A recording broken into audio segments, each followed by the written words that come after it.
Buenas noches, como cada semana estamos en profundidad. En este caso, bueno, en medio de 7 días que han un poco cambiado el panorama de la realidad argentina, a partir del único tema, casi el único tema, el que dominó la agenda durante tantísimo tiempo, que tiene que ver con el conflicto entre campo y gobierno. Por estas horas se levanta, se desactiva la protesta de los chacareros y se da lo que uno preveía, ¿no? Cierto malestar en algunas seccionales, en algunas bases de la Federación Agraria por cómo se manejaron las cosas en los últimos días. Ustedes saben que sorpresivamente el fin de semana hubo algunos contactos entre integrantes del gobierno nacional y representantes de las entidades del agro. El día lunes Clarín puso en tapa que el paro se levantaba y esto obviamente no fue bien recibido, entre otros, por Alfredo De Angelis, el líder de Federación Agraria en la provincia de Entre Ríos. Bueno, esperemos que a partir de ahora las partes se dediquen a hacer lo suyo. El gobierno nacional a gobernar, a discursear menos, a balconear un poco menos, a utilizar un poco menos el atril del Salón Blanco, y bueno, los sectores del campo a volver a producir y que la Argentina paulatinamente se vaya transformando en un país normal. Hay algunos datos que me han llegado en las últimas horas y que marcan hechos verdaderamente sorprendentes. Por ejemplo, en la Casa Gris, en la gobernación santafesina, se hizo una encuesta. Ustedes saben que los socialistas tienen un equipo de encuestadores profesionales que trabajan muy bien, que muy pocas veces han errado, y que han notado una caída francamente abismal de la presidenta Cristina Fernández en la consideración popular. Esto no es novedad porque ha sido incluso mencionado en los medios nacionales, pero la caída de Cristina en la provincia de Santa Fe y puntualmente en Rosario es tan grande que me decía un funcionario de la gobernación que está muy poquito por encima de los 20 puntos de aprobación. No hemos llegado a los 5 meses de gestión y fíjense ustedes la caída. Yo creo que se da una conjunción de elementos. Lo primero, lo dijimos, tiene que ver con el bolsillo de los argentinos. Rápidamente la inflación empezó a ser un tema de preocupación. Cuando a determinadas clases medias le tocan el bolsillo, empiezan a aparecer otros problemas que estaban ocultos, el caso Escanca, el caso de la valija, algunas denuncias de corrupción, y no hay que olvidar que determinados medios, algunos muy importantes como el diario Clarín, en el último mes se pasaron a la oposición. Yo les decía acá hace una semana que nadie crea que lo de Clarín era por la libertad de expresión, por la libertad de prensa, sino que había algunos negocios que no habían cerrado. Ahora parece que cerraron y habrán visto el día lunes la tapa del diario Crítica de la Argentina de Jorge Lanata, que explica cómo se habría recompuesto la relación entre el grupo y el Ejecutivo Nacional. Vamos a tener un programa francamente interesante. Tras la primera pausa comercial estaremos con Juan Carlos Rodríguez, que es el presidente de Federación Tierra y Vivienda de Rosario, un hombre muy allegado a Luis Delía, que nos va a explicar qué va a pasar el 25 de mayo si se hace ese acto en el Monumento Nacional a la Bandera, si habrá o no bloqueos totales a la ciudad de Rosario. Ahora la pausa.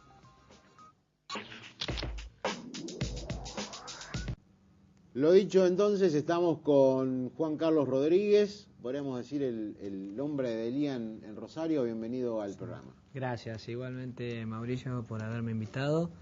Y bueno, acá estamos dispuestos a charlar un rato, ¿no? Así es, bueno, la noticia que un poco sorprendía la semana pasada era el anuncio de Delía y de otras organizaciones de el 25 de mayo, que está previsto que las entidades gremiales hagan un gran acto en el monumento, realizar un bloqueo a los accesos a la ciudad de Rosario. ¿Esto se mantiene, se levanta? ¿Cuál va a ser la metodología? No, en base a pedidos de los compañeros de la Mesa Nacional, de la cual también le integro, hemos visto que era prioritario hoy buscar el diálogo, que creo que estamos ahí a un pasito nomás de lograrlo. Y en realidad la propuesta había surgido de la bronca de muchos compañeros, ¿no? Digo, de entender la problemática, digo, de esto hay que agradecer una sola cuestión, que es la que muchos entendiéramos que es el campo, ¿no? Pero que tanto daño le estaban provocando a la sociedad. Entonces fue una respuesta, pero no, hoy tenemos que decir que esa medida está levantada. Creemos que va a haber resolución a los problemas del campo. Y bueno, y ahí estaremos en stand-by, ¿no? Pero digo, en defensa también de los intereses de los cuales creemos que se ha producido en estos 4 años y medio de gobierno, de tanto de Néstor Kirchner como de Cristina. ¿Cuál fueron los motivos fundamentales de el posicionamiento que han tenido ustedes?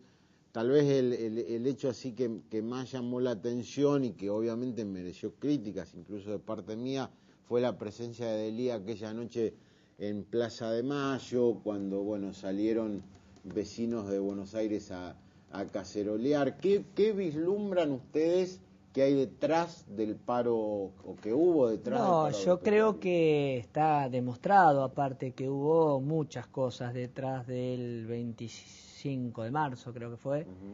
Que fue Cecilia Pando, que fue parte de la coalición cívica que estaba en la plaza ya antes del discurso, y que bueno, digo, uno puede estar en acuerdo, desacuerdo, es real esto de las actitudes tomadas por las organizaciones sociales, pero lo que quedó claro, digamos, que estaba todo preparado, hasta con un grupo como es el grupo Clarín, ¿no? Digo, todo armado, con los móviles dispuestos a transmitir en vivo justamente en los lugares donde se encontraba la gente. Me parece que eso no fue todo casualidad, hubo toda una cuestión armada, y que me parece que tiene que ver con la misma gente que no le gusta de alguna manera los cambios que se están produciendo en el país y que tanto daño le han hecho durante mucho tiempo a nuestro país, que es lo mismo, digo, lo mismo que la sociedad rural, que en su momento en el 76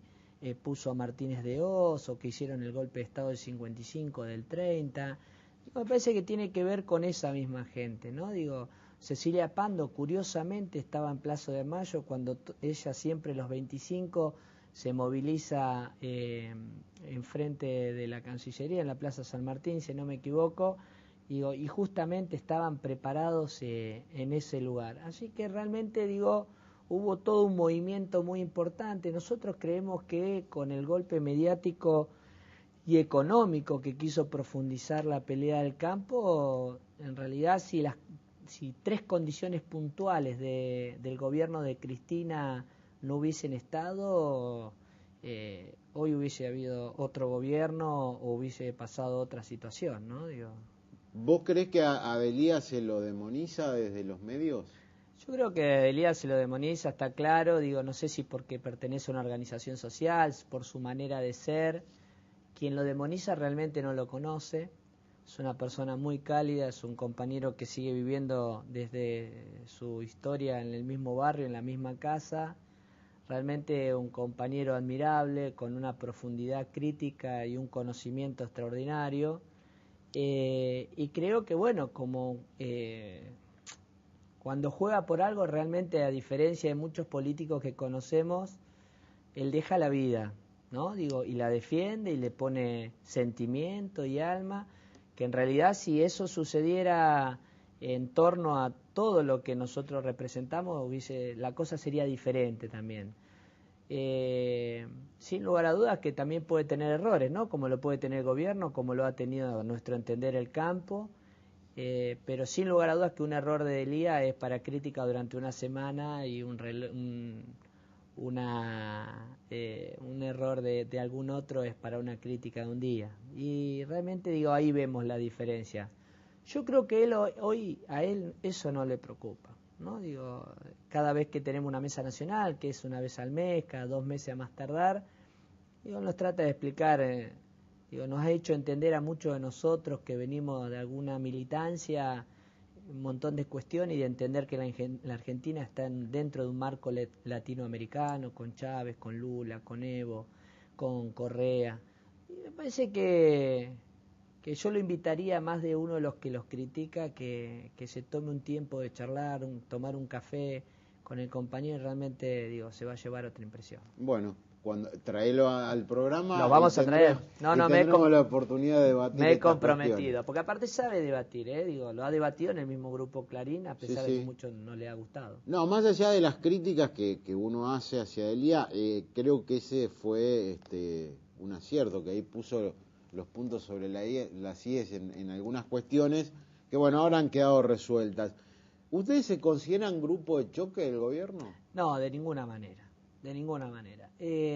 Particularmente en mi persona, yo vengo de padres de familia peronista y de militancia y de hermanos que han militado y yo que he militado en el sindicalismo, en ATE, cuando he trabajado en el Estado. Digo, nosotros hoy, por ejemplo, yo te diría que no fuerza de choque, pero por la vida de mis hijos y la vida mía y de mi familia, yo daría la vida por este modelo, porque ya hemos pasado muchos de nosotros nos tocó deambular por diferentes lugares en la época del proceso militar, la mala época de Alfonsín, la segunda etapa de Menem, de la Rúa, bueno, no para nosotros no existió y ahí encontramos el gran problema en la Argentina. Yo creo que somos defensa y somos leales, que muchas veces lamentablemente el gobierno de la presidenta no lo encuentra ni en su propio partido.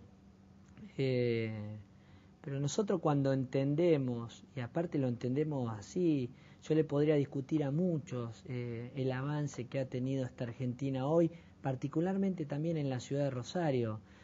Los planes sociales no son más, cada vez son menos, porque los compañeros tienen changa, la construcción ha crecido. Entonces, digo, lo que hay es organización.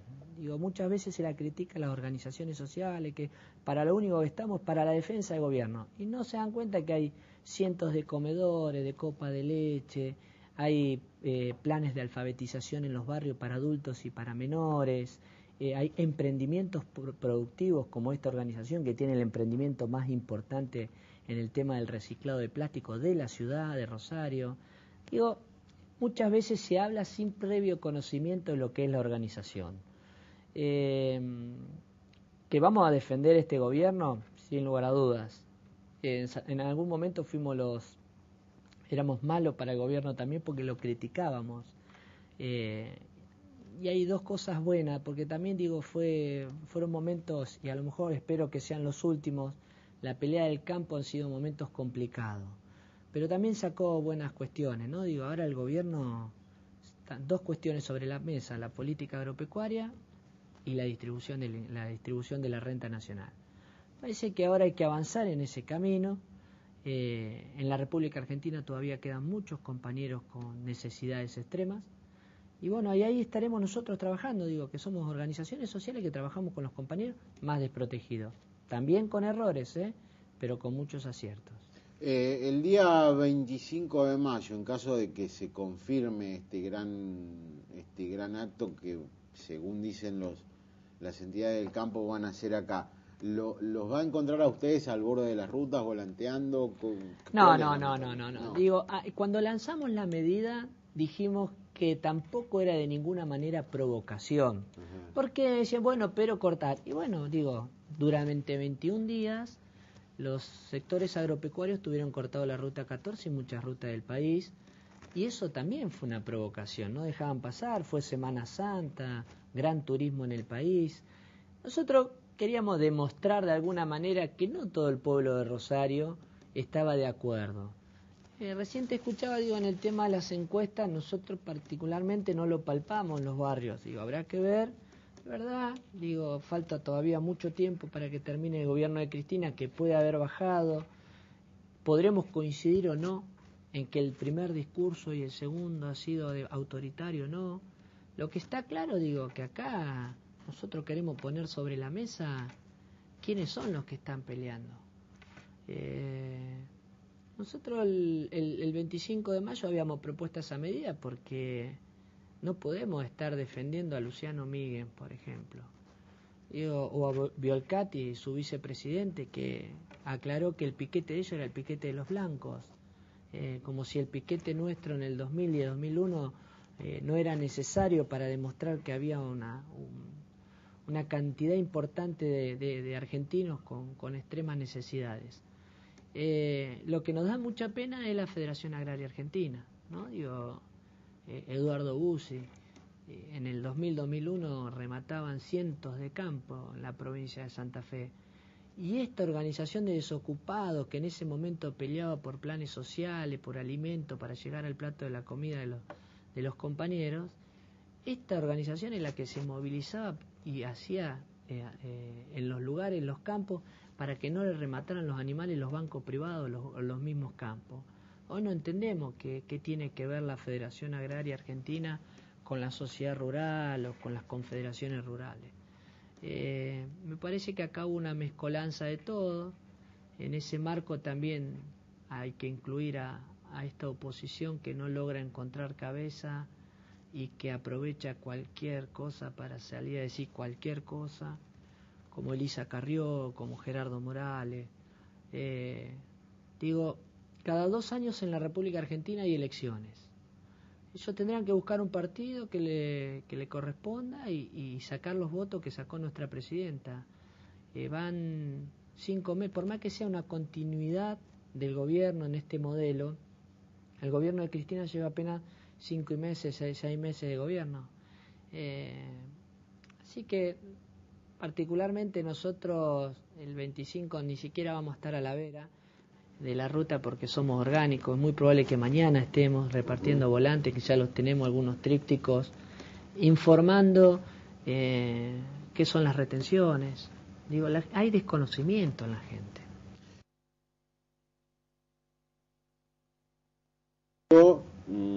Como ñoqui de Lifshitz, es bueno que lo aclare. Sí, en realidad Boazo no me denunció, porque si no hubiese ido a tribunales, sí, me acusó. Nosotros, en realidad, yo hoy miraba la nota del diario, ¿no? Piquetero ñoqui. Yo no quiero dar demasiada repercusión sobre Boazo. Yo cumplo una función en el gobierno municipal de la cual la hemos ganado, porque esta organización tiene mucho trabajo en la ciudad de Rosario y particularmente tiene mucho conocimiento sobre el tema de tierras. Digo, quien le habla también antes de asumir en la función municipal pertenecía a la Subsecretaría de Tierras de la Nación. Y yo lo único que le diría a Boazo, que me parece a mí que en realidad está falto de prensa y debe hacer estas cosas por esa situación, pero que el único que tuvo problema con la justicia y tuvo que dirimir en la justicia sus cuestiones fue él. Juan Carlos Rodríguez jamás, porque aparte le pide renunciar a Lichi como que es un delito, y realmente digo, de una persona tan culta esperar eso. A nosotros nos da mucha pena tener un concejal que fue elegido con muchos votos, porque quiero dejar en claro que la Federación de Tierra y Vivienda y Hábitat en la provincia de Santa Fe fundó, creó y participa del Frente Progresista Cívico y Social. O sea que nosotros tuvimos que votarlo cuando él fue por otra lista, ingresó en la lista del intendente, y que nosotros estamos en la gestión para ayudar a que la gestión sea mejor y en un tema tan importante como es el hábitat y la vivienda. Juan Carlos Rodríguez, muchas gracias por haber participado. No, Mauricio, muchas gracias a vos y bueno, a disposición. Hacemos el corte y regresamos. Bueno, lo anunciado, está con nosotros Margarita Stolbizer, una figura nacional reconocida por todos. Bienvenida al programa, Margarita. Gracias, muchas gracias por la invitación. Bueno, es interesante poder dialogar con usted y profundizar algunas claves que están pasando en la Argentina.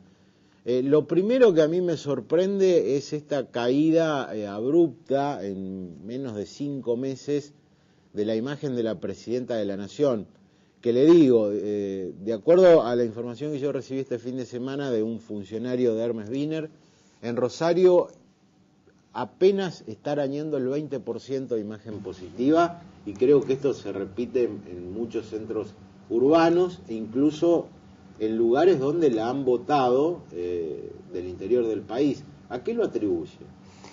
Esto es realmente así. Yo estuve hace poquitos días en Córdoba y en Córdoba estaban registrando 40 puntos en la caída de la imagen de la presidenta, ¿no? Sí. Yo diría, primera cuestión, me parece que ella está pagando desde el mes de diciembre las facturas que le deja la gestión de su marido, ¿no? No nos olvidemos que ella asume el 10 de diciembre, más allá de ese periodo de vacaciones que tiene durante las fiestas, retoma el gobierno mediados de enero y le empiezan casi como granadas a explotar en las manos. La primera tiene que ver con el inicio de la investigación judicial en los Estados Unidos sobre el episodio de la valija, en realidad que involucra directamente al gobierno de su marido, a la campaña de la presidenta, y eso fue una noticia muy fuerte en el mes de enero, ni bien iniciada la gestión, y que tiene y va a seguir teniendo repercusiones y coletazos importantes. En el mismo mes, la citación a Felisa Micheli por la investigación de la bolsa de dólares, que también ocurrió en el mes de enero y ahora nuevamente ha aparecido procesada por varios delitos. La crisis energética en el mes de enero, el problema de la inflación. O sea, ¿qué es lo que ocurre? Claramente ella termina pagando las facturas de lo que ha sido una mala gestión en cada uno de estos ámbitos, que terminan explotándole a ellas, que por supuesto nadie percibe que sea un gobierno distinto. Hubo inicialmente muchas críticas respecto a que el gobierno de Cristina no significaba cambios, la permanencia de algunos funcionarios. Yo, sin embargo, no me sumo a la crítica, digamos, respecto de esta cuestión, porque me parece que la continuidad era algo bastante natural. Sí. Un gobierno que había resultado exitoso, que había ganado las elecciones, no tenía por qué cambiar. Si bien sí hay una obcecación con algunos funcionarios que son claramente funcionarios muy cuestionados y que, sin embargo, la presidenta mantiene en lugares realmente relevantes. El ministro de Infraestructura, el secretario de Transporte, fundamentalmente, funcionarios denunciados penalmente, el secretario de Comercio. Entonces, la verdad es que hoy ella esté pagando, digamos, con la pérdida de su propia imagen por los 5 años de gobierno anterior, ella fue una pieza fundamental. En esto también rescato otra cosa, digamos, dentro de lo que es el debate público, ¿no? Hay algunos que plantean esta idea del doble comando o que el exceso de protagonismo de Néstor Kirchner vaya en desmedro de la figura de su mujer. Tampoco creo ni me sumo a esta cuestión. Al contrario, me parece que ambos tienen claramente una concepción del poder que es similar, el de ejercicio del poder sobre todo, que ella ha sido una pieza clave durante la gestión de Néstor Kirchner, de la misma manera que la es hoy en su gestión, con estilos distintos, por supuesto, pero creo que comparten absolutamente todo. Y después ella ha intentado en algún momento, sobre todo en estos actos del mes de marzo, con motivo del conflicto con el campo, en algún momento hasta ella misma planteó en sus discursos una suerte de autovictimización por su condición de mujer, ¿no? Y realmente ahí me parece, yo no estoy de acuerdo para nada con esto, y me parece que al contrario, las consecuencias que ella está pagando son en algunos casos por desconocimiento liso y llano de temas centrales. La resolución 125 del 11 de marzo es una resolución que demuestra el desconocimiento de lo que hay atrás del campo, una medida inconsistente, injustificada, por supuesto. Entonces, no es casual que ella termine pagando, reitero, con su imagen, con su popularidad, con el apoyo social a su gestión, algunas cuestiones que tienen más que ver con la mala gestión, con el desconocimiento de algunos temas centrales, con la falta de construcción de diálogo, ¿no? Porque dentro de esta forma de ejercicio del poder que tiene el kirchnerismo hay algo que es muy claro. Ellos creen que por ganar una elección esto les permite hacer cualquier cosa y que no están ni siquiera obligados a dialogar con nadie ni respetar a los que piensan distinto, ¿no? Ha habido también, creo que una consecuencia económica. En este mismo programa hace algún tiempo Rafael Bielsa dijo Escanca es un yogur, como que la sociedad no le daba importancia a los hechos de corrupción. ¿No cree usted que a partir de... Escanca es el otro episodio de enero, que no lo mencioné, la valija pero tampoco lo exactamente. mencionó, o sea, se suman, hay muchos.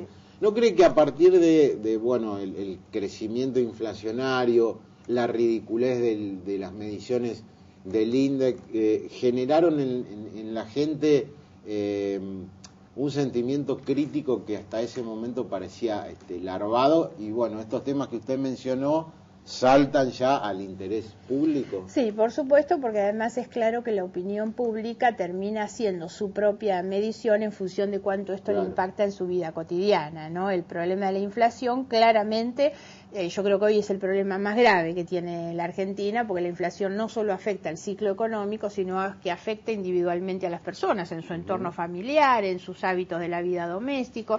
Esto genera muchísimas incertidumbres, las incertidumbres en el ciclo económico, en la capacidad de invertir y de generar empleo, y también la incertidumbre en la vida doméstica de la persona que no sabe si su sueldo le alcanza para ir a comprar lo mismo que compraba el mes pasado en el mismo lugar, ¿no?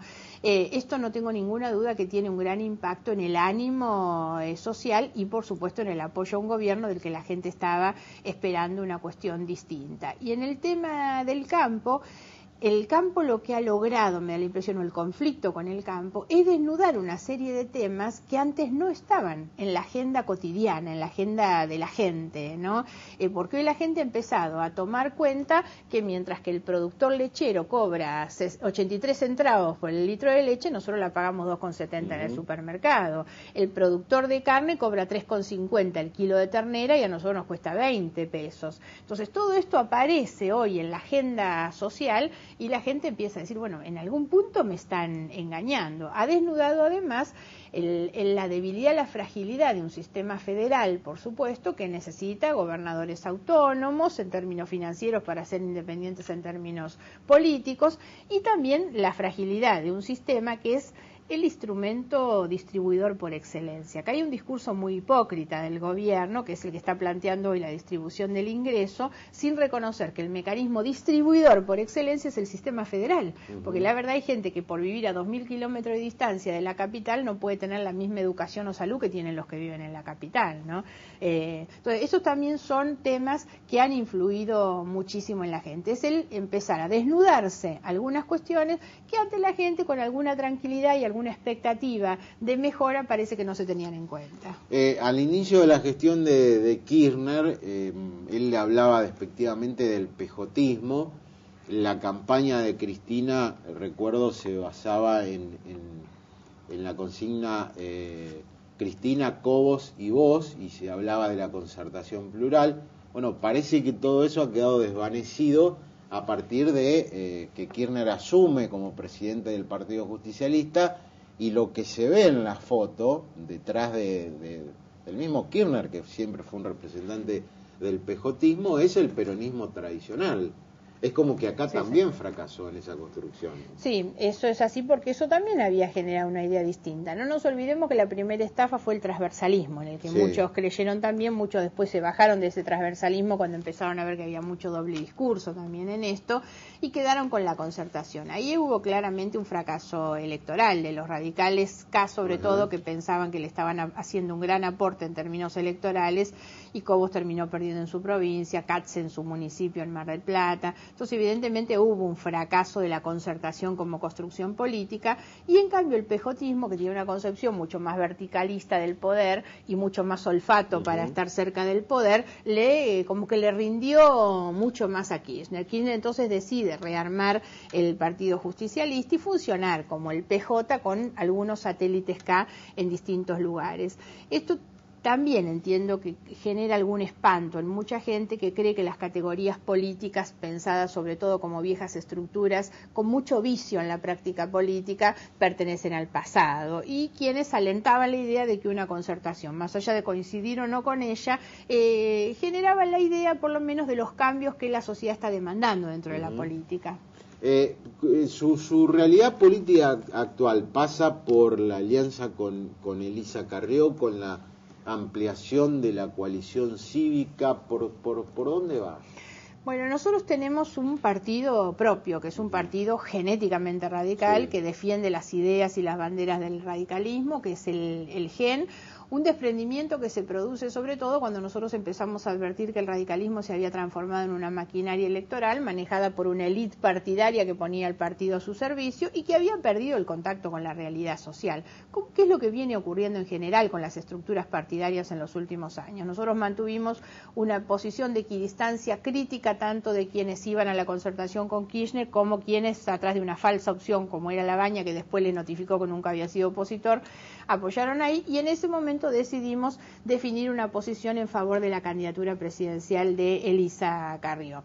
Después de la elección incluso nosotros hemos discutido nuestra integración a la coalición cívica, siempre pensando que la coalición no es un partido político, no reemplaza a los partidos políticos, sino que es el aglutinamiento de organizaciones políticas, sociales, de personas y sectores independientes que quieren un cambio en la política, que defienden, yo digo, casi de manera intransigente los valores éticos. Para nosotros hay tres banderas centrales dentro de la coalición, que es la defensa de la República, de la distribución más justa del ingreso y de la ética como parte de la actividad política, tres principios que son indivisibles entre sí. No sirven buenas instituciones si no resuelven el tema de la injusticia social, y no se puede hacer eso si no hay transparencia en la gestión. Desde ese punto de vista nosotros adherimos a esta idea de una coalición en la que quienes lo integramos no somos lo mismo, tenemos diferencias, pero tal vez hasta nuestras diferencias fortalecen esa construcción totalizadora, y aspiramos a construir una mayoría, no solamente electoral sino social, con vistas al 2011, fortaleciendo desde luego el acuerdo con quienes integramos. Elisa Carrió lidera esa fuerza, pero nosotros reivindicamos sobre todo un sistema de partidos que es el sistema de quienes integramos esa coalición. Hacemos la pausa y seguimos dialogando con Margarita Stolbizer. Estamos dialogando con Margarita Stolbizer. La pregunta es la siguiente. Leía y escuchaba declaraciones de Carrió de la semana pasada, donde, bueno, criticó duramente a Miguel Lifchit y sin nombrarlo también a Hermes Wiener por haber participado de la adjudicación del Tren Bala al emprendimiento al cual ella califica como el mayor símbolo de la corrupción kirchnerista. ¿Cuál es su opinión sobre la actuación de Wiener frente al gobierno? Me parece que hay que deslindar claramente las dos cuestiones. Wiener, sobre todo, ha tenido en los últimos tiempos una actitud clarísima y moderada frente a un gobierno que está demostrando la traición y la claudicación frente a sus propios compromisos electorales y a las expectativas sociales en este gobierno, por todo lo que hablábamos antes. Y me parece que Wiener ha sido muy leal, sobre todo, a sus votantes, a la provincia que representa, a los intereses de la provincia que representa, que no son solamente los de los productores agropecuarios, entonces ha puesto límites donde había que ponerlos. Creo, sin embargo, por esto no me sumo a la crítica personal a ninguno de los dos como funcionarios de una provincia y de una ciudad, sobre la cual se está firmando hoy un convenio para el Tren Bala, donde la verdad no me imaginaba que no pudieran estar presentes en ese lugar. Ahora, nosotros tenemos una posición muy crítica a la construcción del Tren Bala. En eso quería profundizar, porque los rosarinos le estamos siguiendo con atención. ¿Qué es esto del Cobra, no? ¿Qué hay detrás? Fíjense que hay muchísimas cuestiones en el medio. Sin ir más lejos, las investigaciones abiertas por pago de coimas de la empresa Alstom en estos días en varios de los países de la región son por lo menos una luz amarilla. Después, la otra cuestión es que hay dentro de lo que es la contratación y la firma que se anunció hace unos días atrás una serie de irregularidades instrumentales muy grandes. Claramente una licitación dirigida, donde se sabía de antemano quién la ganaba, una maniobra además para que esa empresa quedara como adjudicataria, por supuesto, los cambios del pliego de condiciones, cuando además es claro que cuando uno presenta una oferta, prácticamente se paralizan y se cancelan las discusiones y no hay posibilidad de modificarlo, ¿no es cierto?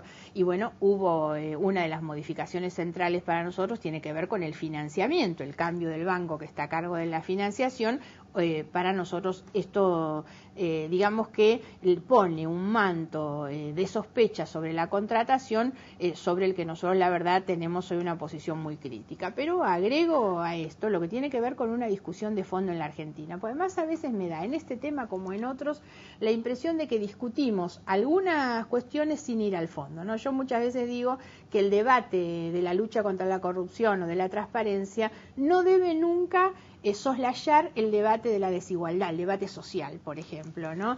Y en este punto tiene que ver bastante con esto. En una Argentina donde el sistema de transportes merece una discusión profunda y estructural por cuánto importa el sistema de transportes en un proyecto de desarrollo estratégico de la nación, por ejemplo, que nosotros hoy tengamos lo que tiene que ver sobre todo con el sistema de transporte, miles de kilómetros menos de vías. Yo no me acuerdo ahora si son 5.000 o 6.000 vagones menos de trenes de carga.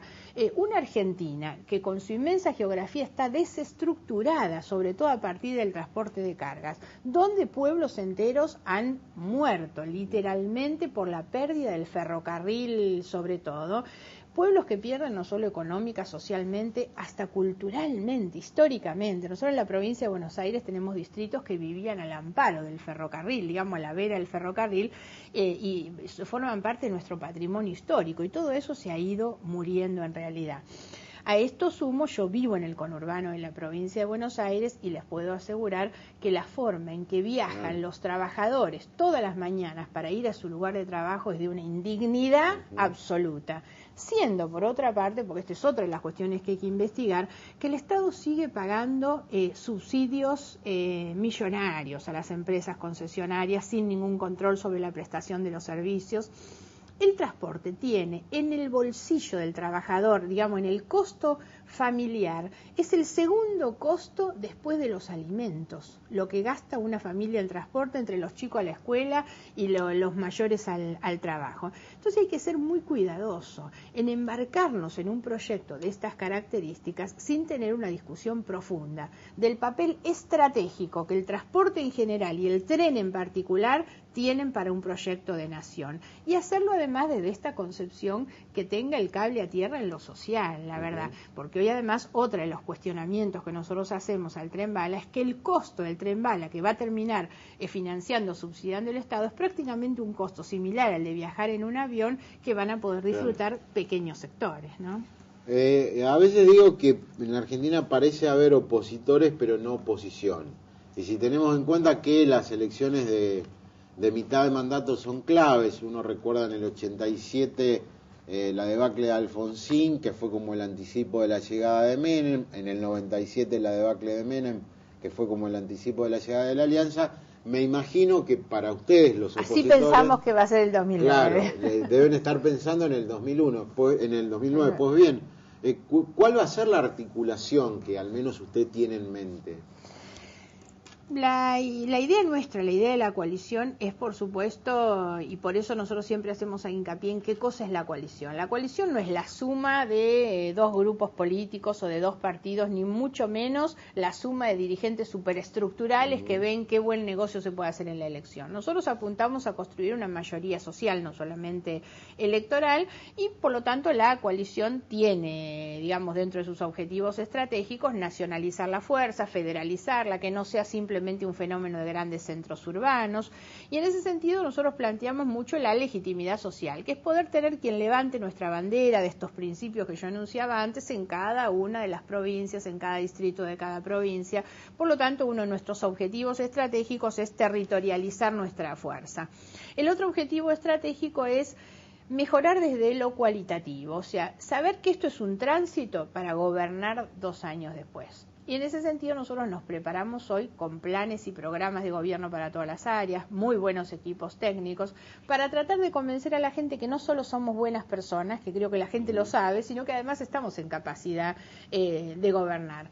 La idea nuestra es que la elección del 2009, al ser una elección provincial, territorial, los acuerdos van a depender de las realidades locales. Entonces, en algunos lugares habrá algún tipo de acuerdo, de coalición, concretamente en la provincia de Santa Fe, nosotros no pensamos otro acuerdo que no sea conjuntamente con el socialismo. Para nosotros es casi una cuestión natural. Pero la verdad, el socialismo no tiene presencia política en muchísimas otras provincias. Bueno, en cada una habrá que ir buscando quiénes son los dirigentes más legitimados para una construcción que en el 2009 reconoce un paso parcial en realidad, pero nuestra intención es desde luego trabajar y perfeccionar nuestra construcción política, no solo en términos territoriales, sino también de capacidad para el gobierno para el 2011. Acá pareciera ser que, bueno, sin el peronismo no solamente se puede ganar una elección, pero no se puede gobernar. Trascendió en las últimas horas que Elisa Carrió estaría a punto de lograr un acuerdo con lo que fue el grupo Talcahuano. ¿Esto es así? No, es que el grupo Talcahuano, no sé si todo el grupo en realidad, pero no nos olvidamos que un poco el dirigente más importante y más visible de ese grupo es Gerardo Contegrán, un dirigente, claro, Gerardo Contegrán es un dirigente peronista de extraordinarios valores, un defensor de la República y de la justicia social, y él integra como parte central la coalición. Acuérdense que Elisa Carrió lo anunció él como jefe de gabinete, él tiene un rol muy importante en todo el armado hacia el interior de la coalición, por lo tanto creo que él, digamos, personalmente y algunos otros del grupo Talcahuano están ahí. Ahora, en esto hay que tener algún cuidado. A mí me parece que yo no comparto esta idea de juntar peronistas como quien pone un adorno en una construcción política donde naturalmente no los hay. Tampoco comparto la idea de ir a buscar dirigentes superestructurales, radicales o peronistas para ver si armamos una cosa mejor. Yo creo que nosotros tenemos que formar una opción política y electoral que sobre todo represente a la sociedad en su conjunto. Y en esa búsqueda de representación es donde uno dice, ninguna fuerza política mayoritaria puede no tener radicales y peronistas, porque la verdad el radicalismo y el peronismo forman parte de la historia política, social y cultural de la Argentina, pero no tratar de traspolar una cosa casi forzadamente como quien dice, bueno, si tenemos tantos radicales, pongamos un peronista a ver si podemos equilibrar la fuerza. Creo más en darle mayor sentido y contenido a la representación. La representación es un concepto muy profundo, ¿no? Y yo creo mucho más en que lo nuestro tiene que ser muy claro y muy honesto para captar votantes que no cooptar dirigentes superestructurales. Para terminar, ni usted ni Elisa Carrió tienen en este momento cargos públicos. Así es. ¿Cómo se vive? ¿Se vive mejor sin tener una diputación nacional? No, la verdad es que no puedo decir ni mejor ni peor, que lo que tanto ella como yo fuimos diputadas muchos años. A mí la tarea parlamentaria, la verdad es que me fue muy enriquecedora, yo he aprendido mucho. Yo venía a tener una experiencia muy militante en mi distrito, he sido concejal en mi distrito, he sido funcionaria en el gobierno municipal de mi distrito, por lo tanto llegué al Congreso casi, digamos, como un paso dentro de una carrera política de muchos años. Pero también a veces tomar distancia, después de 8 años, es bastante bueno. A mí me permite esto con mucha más libertad recorrer el país. Cuando yo estaba como diputada, la verdad es que representaba mucho mi provincia, estaba como mucho más acotada a la provincia de Buenos Aires. Hoy esto me permite andar mucho más por distintos lugares. Sí es bueno para tratar de construir relaciones que siempre enriquecen. Yo hay una cosa que lo planteo como crítica al gobierno y lo planteo como una necesidad en términos políticos y sociales, que es la construcción de ámbitos de diálogo democrático. La democracia se fortalece con más participación y con más diálogo. Algo que este gobierno no entiende es que los gobiernos que dialogan se hacen más fuertes y no más débiles. Y el Congreso permite tener esos ámbitos con gente que piensa distinto, pero poder discutir. A veces no se valora demasiado lo que es el trabajo en las comisiones del Parlamento, por ejemplo, y ese es un muy buen ámbito para discutir temas, para profundizar en algunas cuestiones. Lo malo es el papel a que ha quedado reducido hoy el Parlamento. Entonces uno llega al Congreso con todo el ideal de lo que debería ser y de lo que uno quiere que sea, y después eso está reducido a una mínima expresión cuando a partir de una mayoría, del abuso de una mayoría parlamentaria, prácticamente el Congreso ha quedado desdibujado, acotado a ser una oficina de protocolizaciones del Poder Ejecutivo, ¿no? Entonces esto es muy importante, que es tratar de revalorizar el papel del Parlamento. Margarita Stolbizer, muchas gracias por haber estado en profundidad. Al contrario, gracias a ustedes. Hacemos el último corte, conclusiones y presentamos un par de libros. Bueno, creo que hemos tenido un programa muy interesante. Primero Juan Carlos Rodríguez, el hombre de Delía en Rosario. No va a haber cortes, no va a haber bloqueos. Si es que se hace el acto del 25 de mayo en Rosario, va a haber mucha gente, si los ruralistas lo confirman. Y después el diálogo con una de las dirigentes opositoras más importantes que tiene la República Argentina, que ha dicho cosas muy interesantes y que además nos ha dado algunos datos respecto a la construcción de este faraónico tren bala. Terminamos presentando dos libros. Uno es el llamado No Ficción de Ian McEwan, se llama Sábado y tiene que ver con cómo ha cambiado el mundo a partir de los hechos terroristas que se han sucedido y a partir de lo que pasó en Estados Unidos con las Torres Gemelas. Este otro es un libro, francamente, que uno hace muchos años tiene, Abel Osvaldo Lema, Militantes del Liberalismo Argentino, Lisandro de la Torre y los Demócratas Progresistas. Cuando uno lee este libro, analiza lo que fue el PDP y ve la realidad de este partido hoy, francamente uno no lo entiende. El PDP era un partido líder en la provincia de Santa Fe y hoy es prácticamente inexistente. Se nos terminó el programa, volvemos en 7 días. Buenas noches.